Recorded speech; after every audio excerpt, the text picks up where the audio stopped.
Selamat sore semuanya, shalom. Puji Tuhan, salam sejahtera dalam Tuhan Yesus. Mari seperti biasa Bapak Ibu yang belum disenyumin sore hari ini, kesempatan ini boleh berikan senyum dulu kiri kanan. Haleluya, bagikan sukacita. Oke, haleluya. Baik, puji Tuhan. Kita akan masuk dalam firman Tuhan. Dan saya beri judul sore hari ini, bagi Bapak Ibu Saudara yang baru pertama kali bergabung dengan Gloria, kita sedang membahas surat Tesalonika. Judul besar kita yaitu penghiburan di dalam penantian.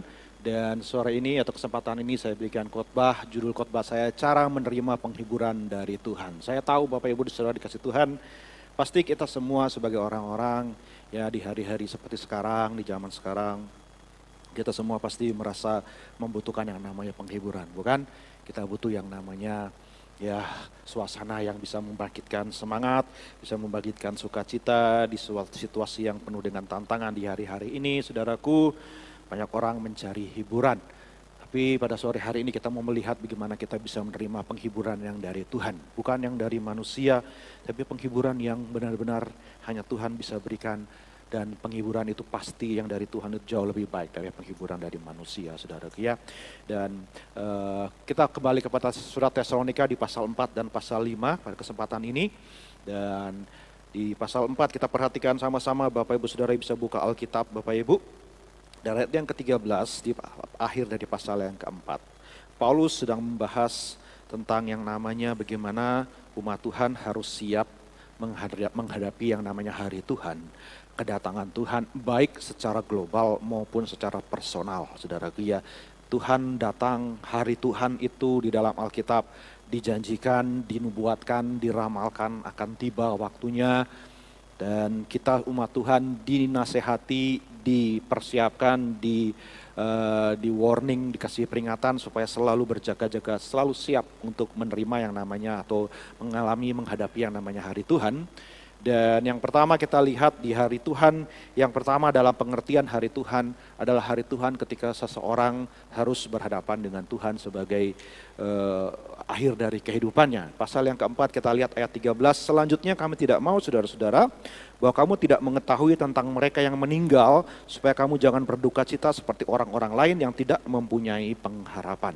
Hari Tuhan yang pertama saudaraku, setiap saudara dan saya pasti akan mengalami hari Tuhan dalam tanda kutip hari Tuhan yang dalam skala personal. Bahwa kita semua akan mengalami saudaraku cepat atau lambat yang namanya kematian saudaraku ya. Suka atau tidak suka, siap atau tidak siap, semua yang hidup pasti mati. Semua yang punya awal pasti akan ada akhirnya, saudaraku, ya kan? Dan firman Tuhan mengajak kita untuk berpikir, merenungkan, dan mempersiapkan diri untuk mengalami yang namanya kematian itu. Biasanya bagian ini, Alkitab ini biasanya cuma dibaca ataupun dikhotbahkan ataupun saudara dan saya dengarkan pada waktu ibadah perkabungan, saudara ya. Biasanya kita hanya bagian ini, saudaraku, ayat 14. Karena jikalau kita percaya bahwa Yesus telah mati, telah bangkit, maka kita percaya juga bahwa mereka yang telah meninggal dalam Yesus akan dikumpulkan Allah bersama-sama dengan Dia. Ini kami katakan kepadamu dengan firman Tuhan, kita yang hidup, yang masih tinggal sampai kedatangan Tuhan, sekali-kali tidak akan mendahului mereka yang telah meninggal dan seterusnya. Sebuah bagian firman Tuhan yang sering kali cuman kita dengar ketika ada yang meninggal, orang yang dekat dengan kita dipanggil Tuhan, kita datang berkabung atau ibadah penghiburan, kita dengarkan bagian firman Tuhan ini. Seolah-olah itu hanya waktu yang tepat untuk baca bagian firman Tuhan. Padahal saudara kasih Tuhan, Paulus ketika dia menulis surat ini, dia tidak menulis kepada ibadah perkabungan atau ibadah penghiburan, tapi dia sedang menulis kepada setiap jemaat yang sedang mengalami tantangan dalam kehidupannya. Dan Paulus mau supaya mereka siap dan tidak kaget dan tidak merasa sesuatu yang luar biasa atau sesuatu yang menyedihkan, sesuatu yang tanpa pengharapan. Tetapi ketika kita dipersiapkan dengan yang namanya kematian, saudaraku, orang yang siap untuk berhadapan dengan kematian adalah orang yang benar-benar siap untuk hidup. Saya katakan sekali lagi, orang yang siap untuk menerima kedatangan Tuhan secara personal ketika dia harus berhadapan dengan Tuhan di dalam kematian, orang yang sudah siap untuk mati, barulah orang itu benar-benar siap untuk hidup. Karena dia sudah memahami bahwa hidup ini ada akhirnya. Hidup ini tidak akan seterusnya seperti ini.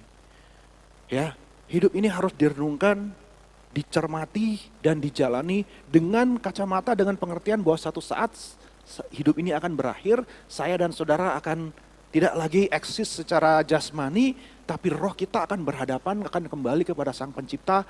Lantas bagaimana ketika kita tiba waktunya bagi kita? Banyak orang jalani hidup ini tanpa pernah merenungkan bahwa satu saat dia akan mati, satu saat dia akan bertanggungjawabkan semua yang dia lakukan dalam hidupnya. Satu saat semua perbuatannya, semua tindak tanduknya harus dipertanggungjawabkan di hadapan hakim, di hadapan Tuhan. Nah saudara, orang-orang seperti itu yang berpikir bahwa he gonna live forever, he or she gonna live forever. Dia pikir dia akan hidup untuk selama-lamanya, dia pikir pokoknya saya mau lakukan apa yang saya mau, pokoknya sesuka-suka saya, masa bodoh, maka saya lakukan hal yang tidak berkenan, hal yang jahat dan seterusnya, masa bodoh, pokoknya hidup saya jalani semau saya. Orang-orang seperti itu, suatu saat mereka akan kecelek, suatu saat mereka akan berhadapan dengan kenyataan bahwa hidupnya akan segera berakhir. Seperti yang sedang terjadi di hari ini, banyak orang tidak siap untuk hidupnya berakhir, saudara, ya kan. Dan saat seperti itu akan penuh dengan penyesalan, saya yakin. Saya pernah melayani orang yang usianya sudah hampir 90 tahun, saudara. Ya, dan hidupnya penuh dengan penyesalan, dan saya coba bimbing dia untuk menerima keselamatan di dalam Yesus. Tetapi dosanya sudah dia sendiri tidak bisa mengampuni dirinya sendiri. Karena selama umur hidupnya dari muda sampai dia tua hanya mengikuti maunya, keinginan dagingnya, semua hawa nafsu, tidak ada yang tidak dia lakukan, saudara. Istrinya tak terhitung banyaknya, anaknya keleleran di mana-mana, saudaraku. Seluruh dunia sudah dia kelilingi, semua keinginan semua dia sudah raih. Dan saya coba untuk bagikan keselamatan yang hanya ada di dalam Yesus. Dia selalu menghindar dan membahas hal seperti itu, saudara. Tapi dia penuh dengan penyesalan, penuh dengan tangisan karena menyedihkan intinya, saudara. Jadi, saudara dikasih Tuhan, kalau kita benar-benar mau hidup, harus siap untuk mati. Yang setuju katakan haleluya, saudara. Ya kan? Bukan mau cepat mati, bukan.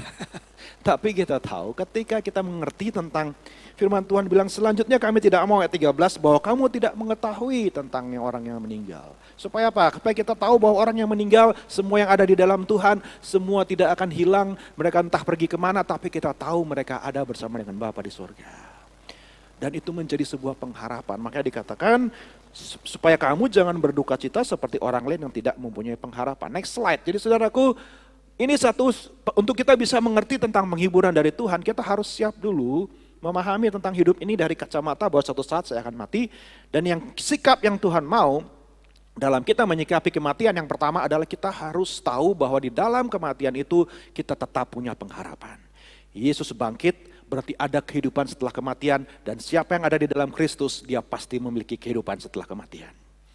Yang setuju katakan amin, saudara, ya. Ada kebangkitan, ada hidup kekal. Ya, next point.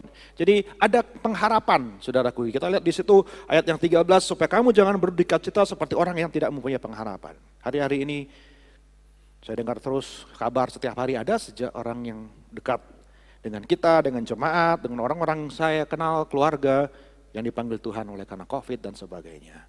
Kita yang sudah tahu kebenaran firman Tuhan, kita tidak menangis tanpa pengharapan, tapi kita berduka cita dengan pengharapan akan berjumpa lagi dengan orang yang kita kasih. Yang kedua, saudaraku, bagian yang pasal yang kelima, tetapi tentang zaman dan masa saudara-saudara tidak perlu dituliskan kepadamu, karena kamu sendiri tahu benar-benar bahwa hari Tuhan datang seperti pencuri pada malam.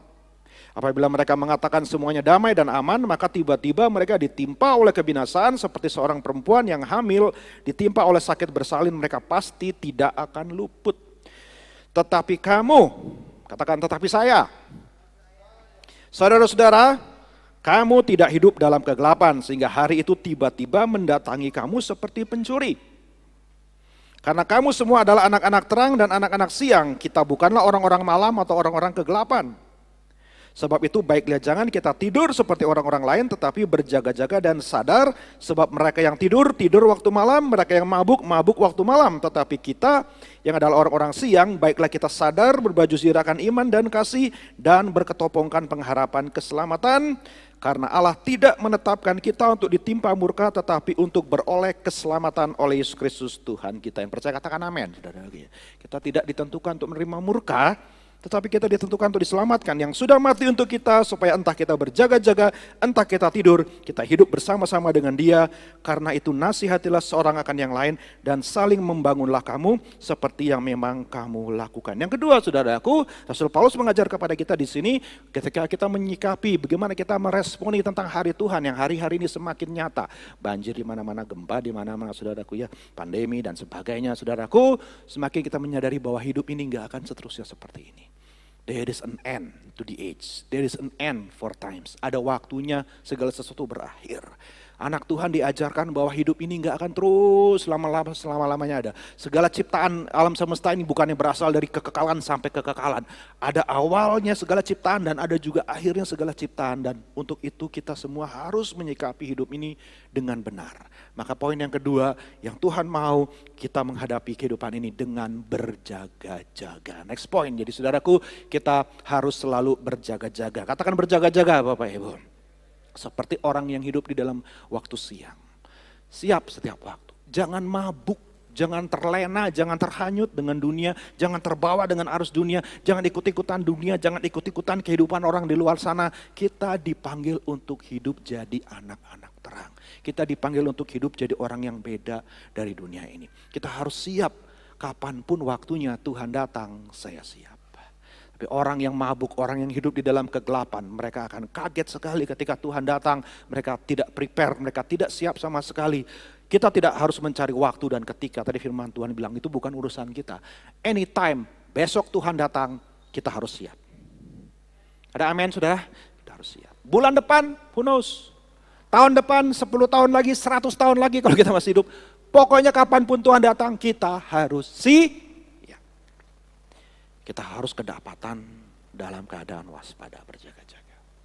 Kita tidak boleh terbawa oleh dunia ini, tidak boleh hidupnya penuh dengan segala pesta pora dan kemabukan dan seterusnya. Dan inilah realita yang harus kita sadari, yang harus selalu kita ingatkan diri kita. Dan di hari-hari seperti ini juga terlebih lagi saudaraku, kita harus selalu saling mengingatkan. Ya, tanda-tandanya sudah semakin nyata. Hidup ini tidak akan seterusnya, tidak akan berlangsung terus seperti yang mungkin kita harapkan. Akan ada waktunya segala sesuatu berakhir. Dan bagi umat Tuhan, dari semenjak awal gereja Tuhan sudah diajar, sudah dididik, sudah dinasehati oleh firman Tuhan, oleh para rasul. Bahwa kedatangan Tuhan tidak lama lagi, gereja harus siap menyambut, kita harus siap menghadapi kenyataan dari akhir zaman ini. Nah saudara, kita akan masuk bagaimana kita menerima penghiburan dari Tuhan. Dan saudara, penghiburan di dalam firman Tuhan ada dua kata yang akan kita pelajari sore hari ini. Dari surat Tesalonika, 10 kali kata penghiburan sebenarnya di dalam surat Tesalonika dicantumkan. Ya, dan ada dua kata dalam bahasa aslinya yang dipakai untuk membahas tentang penghiburan. Dan saudaraku, kita akan menemukan bahwa penghiburan yang dimaksud oleh Alkitab sangat berbeda dengan penghiburan yang kita pahami secara umum dalam dunia ini. Ya. Biasanya kita berpikir tentang penghiburan atau hiburan itu kayak gimana saudara? Tempat-tempat hiburan itu seperti apa biasanya saudara?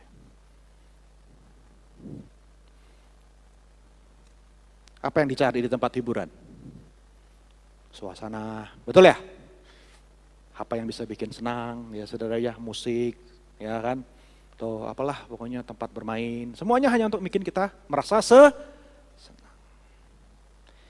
Bisnis hiburan, wah itu bisnis yang nggak pernah sepi, walaupun seperti sekarang situasi. Tapi namanya orang cari hiburan, tetap aja cari hiburan. Betul apa betul, saudara? Halo, betul apa betul? Pasti kita cari hiburan. Entahkah kita jalan-jalan, entahkah kita pergi ke mall, atau kita ke tempat karaoke lah, atau apalah pokoknya yang bikin. Atau kalau nggak bisa ngapa-ngapain di rumah ya kita cari hiburan, nonton, entertainment, ya kan? Yang penting kita bisa merasa terhibur. Tapi kalau kita kembali kepada firman Tuhan, penghiburan yang masuk dalam firman Tuhan, rupa-rupanya punya konsep yang sangat berbeda, saudara. Penghiburan yang Tuhan mau berikan lewat firman-Nya, lewat kebenarannya, bukanlah penghiburan yang menimbulkan perasaan terhibur. Penghiburan yang cuma memberikan sebuah euforia atau suasana atau gimana gitu rasanya, tapi setelah itu balik lagi. Suasananya saudaraku, balik lagi bebannya, balik lagi pikirannya. Itu bukan penghiburan yang Tuhan mau berikan. Penghiburan yang Tuhan memberikan adalah penghiburan yang kekal, penghiburan yang tetap bisa membuat nanti kita baca, bisa bersukacita senantiasa. Wow, itu luar biasa. Penghiburan yang bisa membuat orang tetap bersukacita senantiasa. Kok bisa ya sukacita senantiasa tuh kayak bagaimana? Sukacita terus, saudaraku ya. Saudara mau sukacita, amin? Nggak ada orang di sini yang mau cari hidupnya, cari susah. Nggak ada, pasti pengen sukacita hidup kita ya kan. Banyak hal kita lakukan, bahkan banyak hal kita korbankan, saudaraku kita habiskan hanya untuk supaya bisa sukacita. Tapi sukacita yang dunia berikan, hiburan yang dunia berikan ya cuman mungkin terasa 1-2 jam ya kita nikmati hiburannya, entertainmentnya, setelah itu balik lagi semuanya. Tapi ada sebuah penghiburan yang Paulus sampaikan di sini, penghiburan yang Tuhan berikan yang berbeda. Dan ini dia berikan, diajarkan kepada jemaat Tesalonika seperti yang sudah bahas di minggu-minggu lalu. Gereja yang sedang mengalami penindasan, penganiayaan, kesulitan, ekonomi, ya saudaraku ya, rintangan, halangan untuk mereka beribadah, diganggu, digosipin, difitnah dan sebagainya. Tapi mereka bisa tetap bertahan, mereka tetap bisa mengiring Tuhan dan justru Paulus mau memberikan kepada mereka penghiburan tentang bagaimana mereka bisa bertahan dalam keadaan seperti itu, bukan dengan muka panjang. Bukan dengan kehidupan yang merasa jadi korban dari segala kejahatan, ketidakadilan, dan merasa diri selalu merasa ditindas dan sebagainya. Jadi mentalitas victim mentality. No, Paulus tidak mau gereja Tuhan seperti itu. Justru Paulus memberikan penghiburan yang membuat gereja tetap bisa bersukacita senantiasa. Wow, ini saya renungkan luar biasa sekali Paulus ini. Biasanya orang kalau sudah mengalami susah begini, susah begitu, susah begini, wah mukanya tambah panjang. Aduh. Boro-boro disuruh bersukacita senantiasa. Boro-boro bisa disuruh, jangan padamkan roh, biarlah rohmu menyala-nyala. Kan? Tapi kok Paulus justru mendorong mereka untuk tetap bersukacita. Apa kuncinya? Next slide. Yang pertama kita pelajari saudaraku, kata yang pertama adalah parakalio. Katakan parakalio semua. Parakalio. Apa arti parakalio? Next slide. Artinya parakalio. Para artinya among ya, by our side ya. Ada di sisi kita. Itu para. Kaleo adalah penolong atau seorang yang datang untuk ada bersama dengan kita, menolong, menopang, menghibur, memberi nasihat. Itu dari kata kalio. Jadi para kalio seorang sahabat yang walk alongside, berjalan bersama dengan kita, mendampingi kita dalam segala yang kita alami. Seseorang pribadi yang hadir selalu dan akan memberikan nasihat, memberikan kata-kata kekuatan, kata-kata dorongan, kata-kata hiburan di dalam situasi apapun yang kita alami. Itulah penghiburan yang dimaksudkan oleh Paulus dan dimaksudkan oleh firman Tuhan di sini. Parakalio. Jadi ini bicara satu pribadi. Penghiburan yang diterima dari keberadaan, kalau boleh saya bilang, seorang pribadi. Dan parakalio itu erat kaitannya dengan parakletos, pribadi yang diberikan oleh Tuhan bagi gereja, bagi saudara dan saya yang percaya. Yaitu pribadi Roh Kudus yang menjadi pengiring kita, pendamping kita, penolong kita, penghibur kita, kata Yesus. Parakletos, parakaleo. Jadi ini bicara seorang pribadi yang siap selalu ada hadir, mendampingi kita, seperti seorang sahabat yang kemanapun kita pergi, apapun yang kita alami, situasi bagaimanapun yang keadaan kita, harinya kayak bagaimanapun hari yang kita jalani, dia selalu ada di sisi kita, menyertai kita. Haleluya. Dia pribadi yang tetap akan selalu setia, membantu, memberikan nasihat. Yang kedua, saudaraku, makna yang pertama, next point. Parakalio ini, penghiburan yang diberikan oleh firman Tuhan ini, oleh Tuhan ini, sebenarnya dalam terjemahan lainnya, di dalam terjemahan bahasa Indonesia diterjemahkan dengan kata nasihat. Coba kita lihat pasal yang kedua ayat yang ke-11. Saudaraku ya, ini sebenarnya kata yang sama adalah menunjuk kepada penghiburan, parakalio. Pasal 2 ayat yang ke-11. Saudara perhatikan di situ. Kamu tahu betapa kami seperti bapa terhadap anak-anaknya telah parakalio kamu. Dan menguatkan hatimu seorang demi seorang. Kamu tahu betapa kami seperti bapa terhadap anak-anaknya telah menasihati kamu. Parakalio kamu. Saudara, kita nggak menganggap bahwa penghiburan dan nasihat Itu dua hal yang identik. Kita punya konsep berpikir bahwa penghiburan itu berarti dibikin senang, dibikin happy, dibikin sukacita, dibikin tertawa, ya kan? Dibikin supaya kita merasa, aku terhibur, makasih. Kita nggak pernah berpikir bahwa sebuah nasihat adalah sebuah penghiburan. Seringkali saya ketemu kalau ada orang datang curhat gitu, saudaraku, ceritakan masalahnya, ya kan? Aduh, hidup saya sebagai gembala, sebagai yang tugasnya memberikan solusi dari firman Tuhan. Saya tahu masalahnya seperti ini, firman Tuhan ajarkan ini solusinya. Maka sebagai gembala saya pasti akan berikan nasihat firman Tuhan. Berikan nasihat yang sesuai dengan ajaran firman Tuhan. Tapi seringkali orang yang lagi begitu dikasih nasihat, padahal ketika kita sedang butuh dihibur, kalau kita benar-benar mau dihibur sama Tuhan, maka cara pertama Tuhan menghibur kita adalah berikan nasihat. Yang setuju katakan amin, saudara. Halo, ada amin semua? Nasihat. Tapi kita maunya kalau lagi dihibur, aduh kesian, iya, ya saudara kan.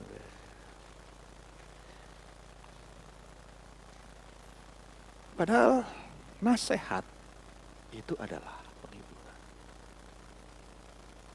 Ayat yang pasal yang ketiga, ayat yang kedua sebagai contoh lagi, satu kata yang sama saudaraku, tapi diterjemahkan berbeda. Lalu kami mengirim Timotius, saudara yang bekerja dengan kami untuk Allah dalam pemberitaan Injil Kristus, untuk menguatkan hatimu dan para kaleo kamu tentang imanmu. Timotius diutus untuk menghibur jemaat Tesalonika yang tidak bisa lagi digembalakan oleh Paulus. Minggu lalu kita sudah lihat Paulus di blacklist, Paulus sudah daftar hitam dari orang Yahudi, kemanapun dia pergi pasti orang akan mencoba untuk menyusahkan dia. Maka Paulus terpaksa utus Timotius, dan Timotius diutus untuk memberikan penghiburan, dan bentuk penghiburannya adalah nasihat. Halo, nasihat. Kenapa nasihat itu adalah penghiburan? Karena kalau kita mendengar nasihat firman Tuhan, maka kita menerima solusi dari masalah, akar masalah kita yang menyebabkan kita berduka cita. Kalau kita menerima nasihat dari firman Tuhan, maka bukan cuman perasaan duka kita yang disembuhkan, bukan cuman mood kita yang lagi jelek yang akan diubahkan, tetapi Tuhan memberikan solusi bagi masalah utama kita. Sehingga kita nggak perlu lagi berduka cita lagi, nggak perlu lagi susah lagi, nggak perlu lagi bete lagi, baper lagi, saudaraku, ya kan? Kenapa? Karena sudah dikasih solusinya, jawabannya bagi masalahnya.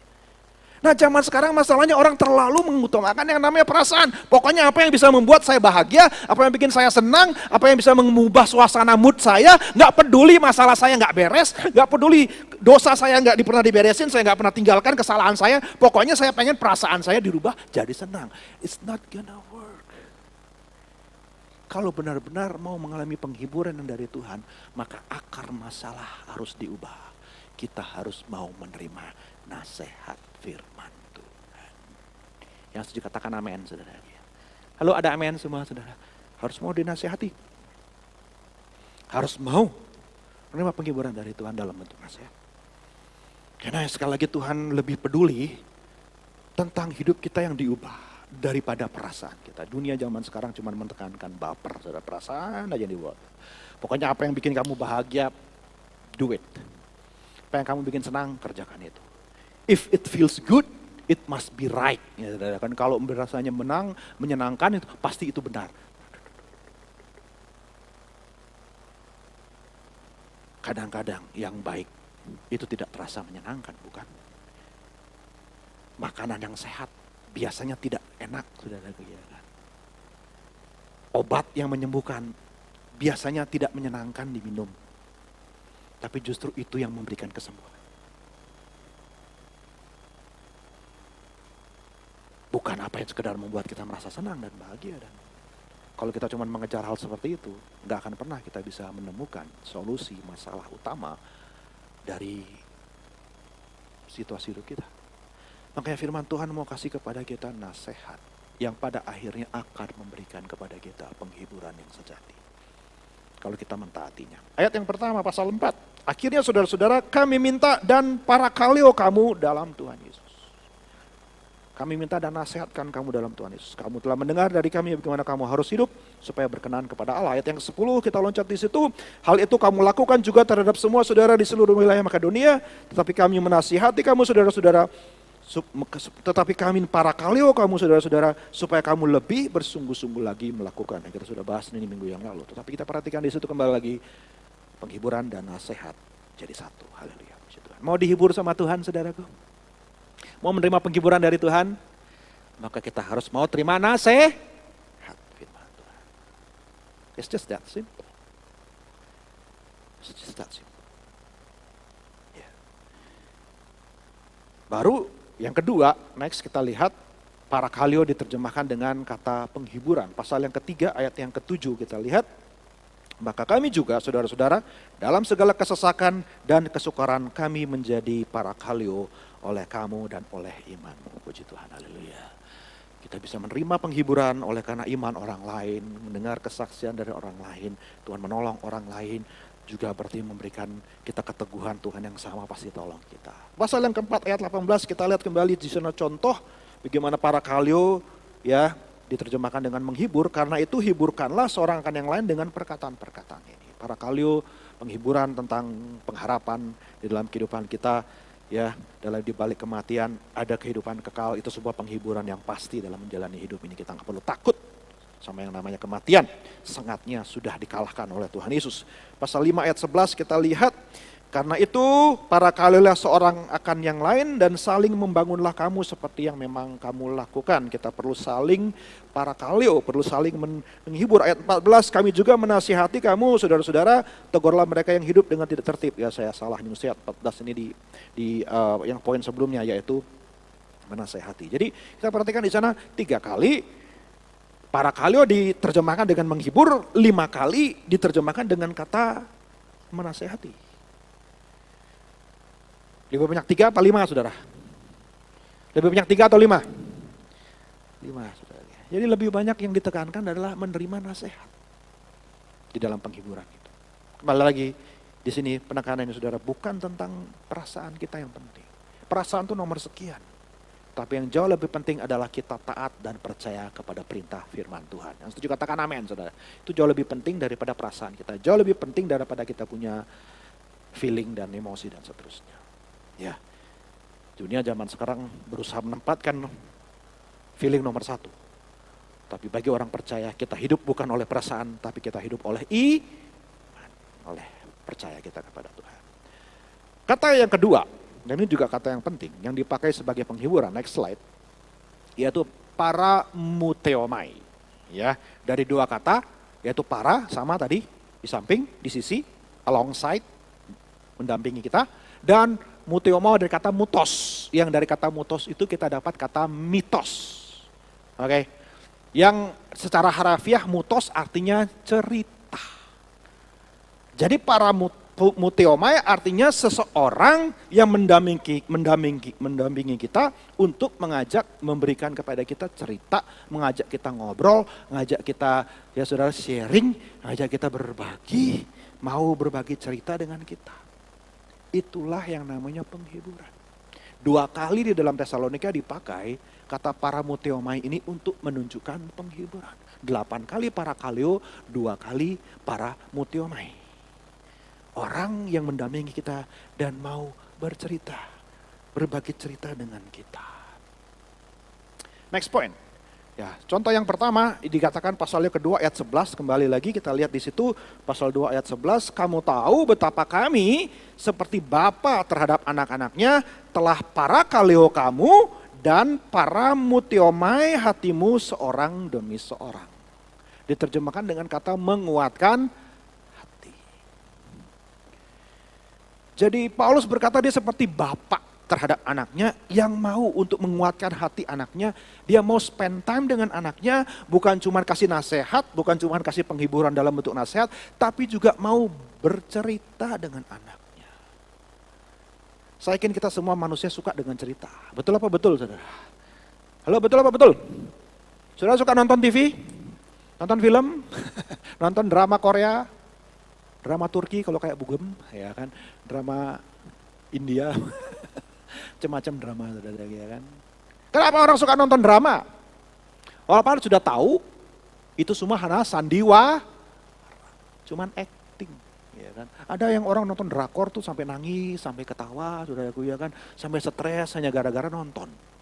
Udah tahu itu cuman acting, sudah tahu itu cuman drama, dibuat-buat, sudah tahu itu meninggal mati cuman di film doang, orangnya masih hidup, ya kan, saudara, ya kan, nggak beneran mati. Tapi kenapa bisa orang sampai nangis, sampai hancur hati, saudara, ya, pengen bunuh diri hanya gara-gara drama Korea? Ya nggak juga sih bunuh diri kali, saudara, ya. Tapi kenapa sampai begitunya orang suka dengan yang namanya cerita?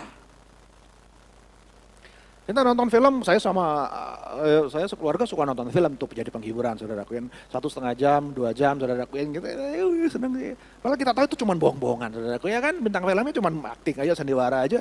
Tapi ya namanya ceritanya itu menarik, kita suka ngikutinnya, saudaraku, ya kan.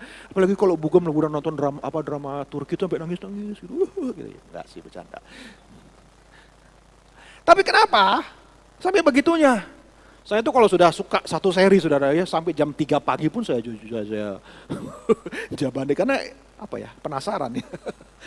Ceritanya seru nih, lanjut lagi. Udah di Netflix, saudara, ya, sampai lupa jam. Ya ampun. Ya. Kenapa? Cerita. Padahal saya tahu nih ceritanya bohong, nggak kejadian nyata, fiksi semuanya. Why? Karena cerita itu menarik, cerita itu memberikan kita sebuah penghiburan, membuat kita lupa masalah, lupa dan sebagainya. Tuhan tahu kita butuh cerita. Makanya Alkitab kita penuh dengan cerita. Amin, amin, amin, saudara. Itu bukan cerita fiksi, bukan cerita mitos, bukan cerita legenda. Zaman sekarang mitos disamakan dengan mitos, dengan legenda. Padahal mitos intinya sebenarnya adalah cerita. Tuhan tahu kita suka cerita, makanya Alkitab penuh dengan cerita. Cerita kisah nyata, orang-orang yang benar bukan orang-orang fiktif. Dan nilai-nilai yang benar diajarkan oleh firman Tuhan sehingga kita bisa mengambil nilai-nilai yang baik dan kita bisa terhibur olehnya. Nah, saudara, Tuhan mau kita dikuatkan dengan cara kita bercerita satu sama lain. Makanya kata apa di Gloria, saudara, semua didorong untuk ikut komsel.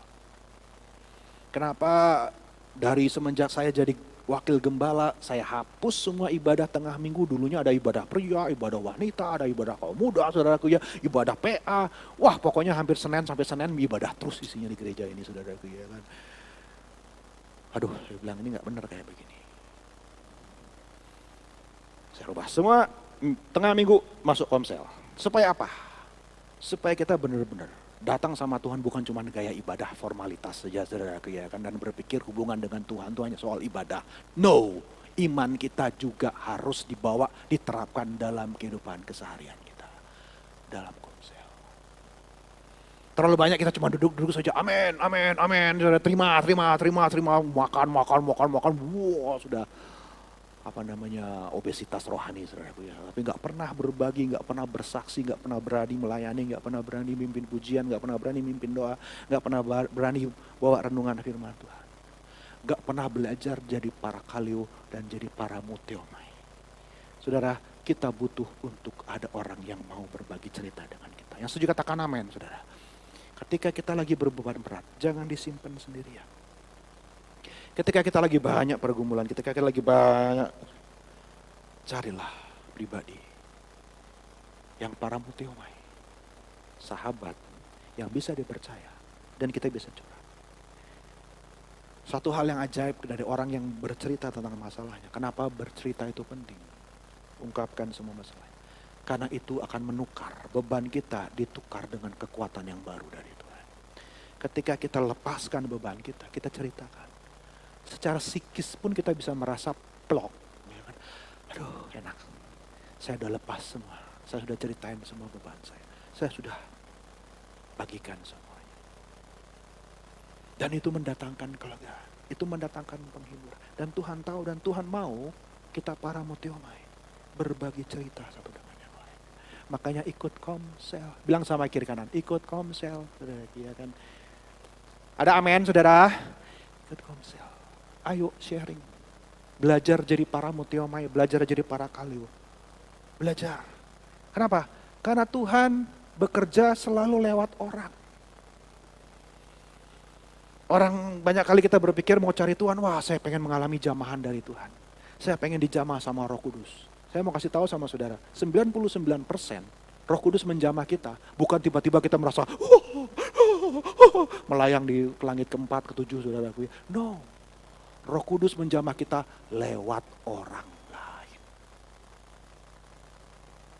Makanya firman Tuhan bilang di sini, nasihat parakaleo. Itu bukan Roh Kudus yang, hai Ronald. Ronald penuh dengan cahaya wajah. Nggak gitu kali. Kadang-kadang saya bilang, Nal. Nah itu sudah Roh Kudus yang bicara sama dia sebenarnya. Atau yang lebih sering pasti Uci yang bilang, itu Roh Kudus yang ngomong. Roh Kudus selalu pakai orang lain. Amin. Halo, ada amin semua jemaat Tuhan. Jangan terlalu ingin mengharap gimana-gimana gitu. Wah, saya pengen Roh Kudus, Oke, Roh Kudus bisa, saya bilang bukan nggak bisa Roh Kudus begitu. Tetapi 99% kita lihat di sini dalam gereja mula-mula Tuhan pakai orang lain untuk memberikan nasihat kepada kita. Saya nggak mau dengar nasihat dari manusia, saya mau dengar langsung dari Tuhan. Tuhan bicara dong. Kita cari dengar suara-suara apa gitu kali saudara ya kan. Well, Alkitab nggak pernah ngajar yang kayak begitu. Justru tadi kita lihat nasihatkanlah satu sama lain. Jadi parakletos satu sama lain. Saudara percaya saudara bisa dipakai sama Roh Kudus? Ketika orang curhat masalahnya dan sebagainya, pasti Tuhan akan kasih kita hikmat. Diingatkan ayat firman Tuhan, kita bagikan sama dia. Kita sudah jadi Roh Kudus dalam tanda kutip. Kita sudah dipakai sama Roh Kudus memberikan nasihat parakaleo sama dia. Saudara kasih Tuhan, kita ngiring Tuhan itu indah. Yang setuju katakan haleluya saudaraku ya. Kita diberikan satu sama lain. Kita berikan komunitas gereja lokal. Itulah tujuannya kenapa kita hidup sebagai komunitas. Bukan kita mau cari, wah saya mau bertapa, saya pengen hidup sebagai pertapa di gua di mana gitu saudaraku ya, naik Gunung Kawi atau naik Gunung Agung atau naik Gunung Batur gitu sama Grevi saudaraku. Pengen di mana gitu ya. 3 hari 3 malam, cari wangsit, cari apa. Nah, beda gitu. Kalau mau menerima jamahan Tuhan, kita akan dijamah lewat orang lain dalam kehidupan kita. Parakaleo, paramutiomai. Orang yang mau memberikan nasihat dan orang yang mau bercerita dan mendengar cerita kita. Yang kedua, barulah paramutiomai diterjemahkan dengan next point, dengan menghibur. Pasal 5 ayat 14, kita kembali lagi.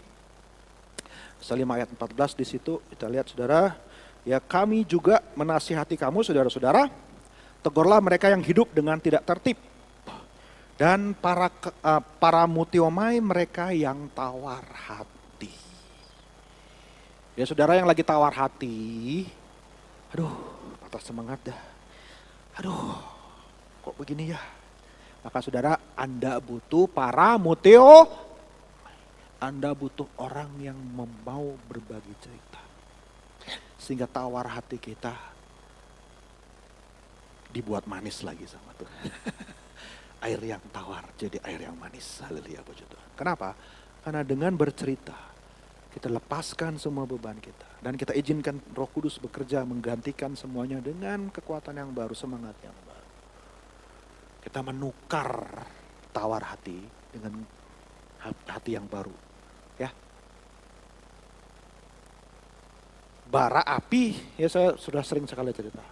Bagaimana caranya bara api itu bisa tambah besar? Caranya adalah dia ditempelkan dengan bara api yang lain.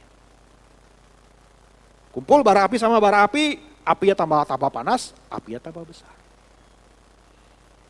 Tambah panas dia. Tapi kalau dia sendirian, udah.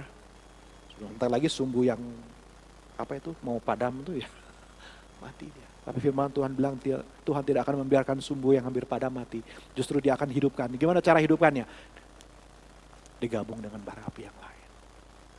Jadi sama-sama saling memanaskan. Haleluya puji Tuhan. Makanya ikutlah Komsel. Amin, amin, amin.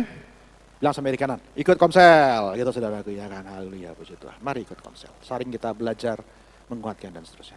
Now, yang terakhir saudaraku, Paulus mengajarkan kepada kita beberapa step yang harus kita lakukan supaya kita juga bisa memiliki kekuatan dalam menghadapi situasi. Sebuah penghiburan itu bukan cuma sesuatu yang dikerjakan kepada kita, orang menghibur kita. Tapi penghiburan juga adalah sesuatu yang harus kita kerjakan. Dan inilah tips yang Paulus mau berikan kepada jemaat Tesalonika, bagaimana cara mereka supaya tetap punya penghiburan di hati mereka. Maka kita baca sama-sama yuk. Mau baca firman Tuhan saudara? Yuk sama-sama baca ayat 12 sampai ayat yang ke-22 ya. Mari saudaraku memperkatakan firman Tuhan itu ada berkatnya. Mari kita baca sama-sama 1 Tesalonika 5 ayat 12 sampai ayat 22, 23.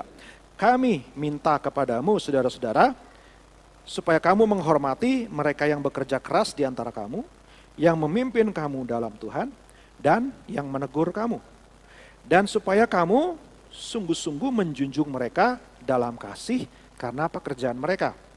Hiduplah selalu dalam damai seorang dengan yang lain. Terus, kami juga menasihati kamu saudara-saudara, tegurlah mereka yang hidup dengan tidak tertib. Hiburlah mereka yang tawar hati, belalah mereka yang lemah, sabarlah terhadap semua orang. Coba bilang kiri kanan, sabar bro, bilang gitu saudara ya. Ya semua mesti sabar, saudara hari-hari seperti ini mesti terus saling sabar. Ayat 15, perhatikanlah supaya jangan ada orang yang membalas jahat dengan jahat. Tetapi usahakanlah senantiasa yang baik terhadap kamu masing-masing dan terhadap semua orang. Terus bersukacitalah senantiasa. Tetaplah berdoa. Mengucap syukurlah dalam segala hal. Sebab itulah yang dikehendaki Allah di dalam Kristus Yesus bagi kamu. Terus janganlah padamkan roh. Dan janganlah anggap rendah nubuat-nubuat. Ujilah segala sesuatu dan peganglah yang baik. Jauhkanlah dirimu dari segala jenis kejahatan. Yang setuju katakan amin, saudaraku. Saya rangkumkan 7 tips yang Paulus berikan di situ supaya kita selalu punya penghiburan dalam kehidupan kita. Ada sikap, katakan sikap, saudaraku. Sikap yang harus kita ambil dalam menghadapi hidup ini. Ini sebuah sikap, bukan sebuah perasaan. Ya, kenapa? Karena tadi kan kita lihat di situ. Oke, di next slide dulu. Yang pertama, sikap yang pertama kita harus berusaha mengejar apa yang baik buat semua orang. If it's good for other people, kalau itu mendatangkan kebaikan, lakukan. Kalau itu mendatangkan kebaikan buat saya, buat keluarga saya, buat orang yang saya kasih, buat orang lain, do it.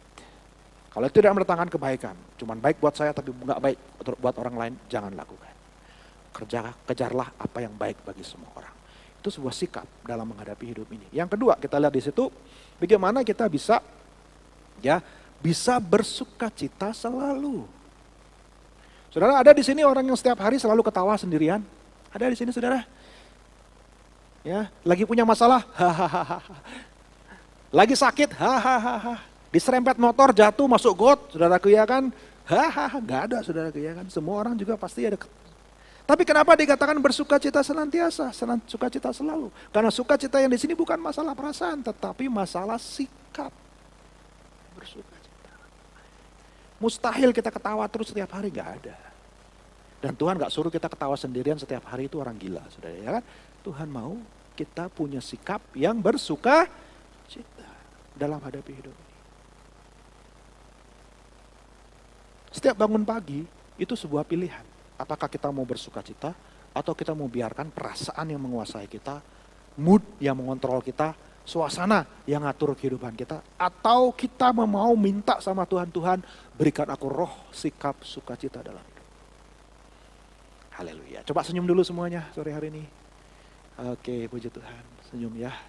Ada sukacita. Karena ini sebuah keputusan yang harus kita ambil. Makanya Paulus bisa bilang sukacita senantiasa. Hello, jemaat Tesalonika tuh lagi ditindas, lagi dianiaya, lagi dihalang-halangi. Tapi Paulus bilang bersukacitalah. Kalau saya jadi jemaat Tesalonika, what do you mean? How come? Mana mungkin saya bisa bersukacita? Kesini saya nggak boleh jualan. Saya nggak bisa kerja karena saya percaya sama Yesus. Saya nggak boleh ikut apa-apa karena semuanya ada berhala. Saya nggak boleh berjualan karena nggak ikut ibadah penyembahan berhala pada masa itu seperti itu. Saudara mau jualan, Anda harus menyembah kaisar dulu, kasih persembahan sama kaisar, baru boleh jualan di pasar. Kalau nggak mau menyembah berhala, gimana mau jualan di pasar? Nggak bisa. Tapi Paulus bilang sama mereka, tetap bersuka cita. Kenapa? Itu sebuah keputusan yang setiap orang percaya harus ambil setiap hari. Haleluya. Mau bersuka cita. Karena kalau kita cuma ngikutin perasaan doang, jangan cerita deh bersuka cita senantiasa. Terlalu banyak alasan dalam hidup ini untuk membuat kita nggak suka cita. Betul apa betul saudara? Ada masalah begini, ada berita begini, baca lagi di sosmed, beritanya jelek lagi. Nonton TV, jelek lagi. Baca koran, jelek lagi. Dengar cerita orang lain, jelek. Semuanya jelek. Gimana bisa sukacita? Tentunya kita bersukacita karena kita punya iman kepada Tuhan. Sebuah sikap yang diambil. Dan itulah rahasianya memiliki penghiburan. Memilih untuk bersukacita setiap waktu. Terlalu banyak orang Kristen. Saya kalau ketemu sama orang Kristen, mukanya kok kayak gak ada sukacita gitu ya. Katanya sudah ikut Tuhan lama, ya kan, bahkan sudah jadi pelayan Tuhan, tapi mukanya. Selamat pagi. Pagi.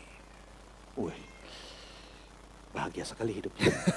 Saudara, kadang-kadang orang seperti itu butuh penginjil, butuh kirim misionaris ke mukanya sendiri untuk berikan keselamatan sama mukanya, saudara, ya kan, kata seorang hamba Tuhan. Butuh dengar berita kabar baik supaya wajahnya diselamatkan oleh Tuhan dulu, saudara. Kadang-kadang orang, saya mau menginjili jiwa-jiwa, saya mau menangin suku ini, saya mau menangin pulau itu, tapi mukanya. Mesti kirim penginjil dulu ke wajahnya supaya bertobat, wajahnya penuh dengan sukacita, baru orang mau tertarik ikut sama Tuhan. Ada amin, saudara? Saya yakin kita lihat wajah orang bahagia saja, kenapa ya orang ini ya? Dekat sama dia kok bahagia. Pernah ketemu sama orang ketika saudara ada sama dia, tiba-tiba mendung mendadak semuanya, saudara. Pernah ngalamin seperti itu? Kenapa ya? Karena kalau di sebelah orang ini kok kayaknya and no sunshine when she's around. Tiba-tiba semua jadi kelabu gitu, suasananya kok mencekam gitu, gak ada bahagianya. Saya gak betah sama orang kayak gitu. Tapi kalau ada ketemu orang, saudaraku ya, setiap ketemu dia kok saya merasa happy gitu ya kan. Antusias, sukacita. Nah, saya yakin Tuhan mau kita semua jadi orang yang penuh dengan sukacita. Sehingga orang datang sama kita, kok saya merasa damai, merasa sukacita kalau kenal sama kamu ya, kalau ngobrol sama kamu tuh rasanya plong gitu. Saudara, itu kesaksian yang paling luar biasa. Amin, amin, amin. Jangan kita dekat sama kita aja udah, ini orang kenapa ya mukanya, aduh, gak betah. Mungkin ngajak berantem gitu mukanya. Jangan, saudara, dikasih Tuhan. Mari jadi orang yang penuh dengan sukacita. Haleluya. Bersukacita senantiasa. Ya. Dan itu sebuah sikap yang harus kita ambil. Yang ketiga, by the way itu sebuah salam. Kairo, ya, dalam bahasa Alkitab, kairo itu sukacita. Kairo itu adalah kata halo zaman dulu. Jadi orang kalau bilang hai gitu ya kan. Zaman dulu tuh Kairo gitu ya kan. Kalau bahasa apa tuh? Korea ya, Chayo gitu, Korea apa Jepang gitu ya. Pokoknya gitulah. Kairo ya kan, sukacita. Ketika Maria didatangin oleh salah Maria ya, sudah didatangin oleh malaikat. Wahai Maria, ya wanita yang diberkati. Maka dia bilang, Kairo Maria. Sukacitalah Maria. Coba bilang sama kiri kanan, Kairo gitu sambil senyum, saudara. Amin, amin, amin. Itu sebuah salam. Jangan jadi orang tuh terlalu serius. Baploi di sini sudah mau ploi, 2 lagi ploi yang sudah kayak celana aja modelnya dibikin 2 ploi sini. Haleluya, Kairo. Aduh, kasihan sudah dikasih Tuhan. Haleluya. Don't take your life too seriously. Jadi orang jangan terlalu serius. Halo, ada amin? Ya baiklah. Jadi orang tuh jangan terlalu serius, sudah sampai di sini sudah sampai, aduh susah mau dirubah hapus ploinya sini. Marilah penuh dengan sukacita. Yang ketiga, saudara, teruslah berdoa, ya. Mau ikut doa semua? Bukan kita tiap 24 jam. Pray continuously kata bahasa Inggris. Pray without ceasing, berdoa tanpa berhenti. Ya, masa 24 jam kita berdoa 7 hari seminggu? Ya bukan itu, saudaraku ya. Tapi katakan sikap dalam berdoa. Hati yang selalu berdoa, hati yang selalu serahkan semua dalam. Kalau kita sudah terlalu mudah terbawa perasaan, terlalu mudah baper, coba cek masih berdoa enggak kita. Kalau kita sedikit-sedikit kena masalah, sedikit-sedikit kena coba cek masih berdoa enggak sama. Kalau kita orang suka berdoa, pasti dia punya penghiburan di hatinya. Haleluya. Yang keempat, firman Tuhan bilang sikap hati yang selalu bersyukur. Kita tetap bisa bersyukur dalam segala keadaan, kita memilih untuk tetap bersyukur dalam segala sesuatu. Tetap memilih, saya mau berterima kasih sama Tuhan. Walaupun ngalamin seperti itu, saya tetap mau berterima kasih sama Tuhan. Saya tetap mau bersyukur sama Tuhan. Saudaraku, gak ada yang bisa mengubah suasana hidup ini kalau bukan kita ngubah hidup kita sendiri. Gak ada yang bisa mengubah keadaan di sekeliling kita kalau bukan kita mulai ngubah diri sendiri. Jangan berharap pemerintah yang ngubah hidup kita. Jangan mengharap tetangga yang ngubah hidup kita. Jangan mengharapkan orang tua. Apalagi mengharapkan saya, Bapak Gembala, yang ngubah hidup saudara. Gak bisa. Kita cuma bisa mengubah diri kita sendiri. Haleluya. Hati yang penuh dengan ucapan syukur. Life is much easier. Ya, yang kelima, saya cepat. Kobarkanlah Roh Kudus. Jangan biarkan Roh Kudus itu jadi melempam Adam ayam, saudara. Firman Tuhan bilang, jangan padamkan roh. Bangkitkan Roh Kudus dalam diri kita. Haleluya. Kalau tadi diajak memuji Tuhan, saudara, jangan memuji Tuhan jaim, jangan memuji Tuhan seperti orang gerejawi, saudara, rugi sendiri. Mari memuji Tuhan dengan Roh Kudus. Wih, Pak Gamnya lompat-lompat. That's your problem. Saya melompat buat Tuhan. Haleluya. Karena saya mau dibakar oleh Roh Kudus. Anda mau adem ayam, silahkan. Tapi saya mau panas buat Tuhan. Haleluya. Sampai keringetan begini. Saya mau panas buat Tuhan. Karena saya gak mau biarkan roh saya dipadamkan sama orang lain. Saya gak mau biarkan roh saya dimatikan sama orang lain yang gak punya semangat. Wis, let your problem be your problem. Don't make it my problem. Kamu gak mau bersuka cita di dalam Tuhan, that's your problem. Tapi saya mau bersuka cita di dalam Tuhan. Saya mau bakar roh saya di dalam Tuhan. Ada amin sudah dikasih Tuhan? Ada haleluya semuanya? Mari bakar roh kita. Jangan terlalu berharap, wah pemimpin pujiannya gak bisa bikin saya semangat. Wah musiknya gak bisa bikin saya ngangkat suasana. Nah sudahlah, mau cari yang perfect. Saudaraku, di luar sana jauh banyak lebih perfect. It's okay, gak masalah buat saya. Salah-salah juga namanya manusia, sudah dikasih Tuhan. Lebih baik yang jelek-jelek tapi punya sendiri, gereja sendiri, daripada yang bagus-bagus bukan gereja saya. Bukan orang saya, sudah ya, that's okay. Marilah kita kobarkan roh kita. Dan yang keenam, dengarkan pesan Tuhan. Amin saudara.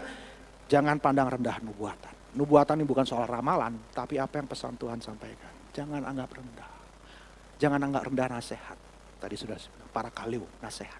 Nasihat itu penghiburan. Dan yang ketujuh, terakhir, jauhkan segala bentuk. Flee from every form of evil. Segala bentuk yang jahat. Kejahatan itu punya berbagai macam bentuk, saudaraku ya. Bisa berbentuk kuntilanak, saudaraku ya kan. Bisa macam-macam bentuk kejahatan. Jauhkan diri kita dari seperti itu, maka penghiburan yang daripada Tuhan pasti jadi milik kita. Puji Tuhan, mari kita bangkit berdiri. Pemusik boleh maju ke depan. Kita mau bersemangat di dalam Tuhan. Kita mau bersuka cita di dalam Tuhan. Mau sukacita saudara? Mari ambil keputusan ya. Sekali lagi, sukacita itu adalah sikap yang harus kita ambil ya, terserah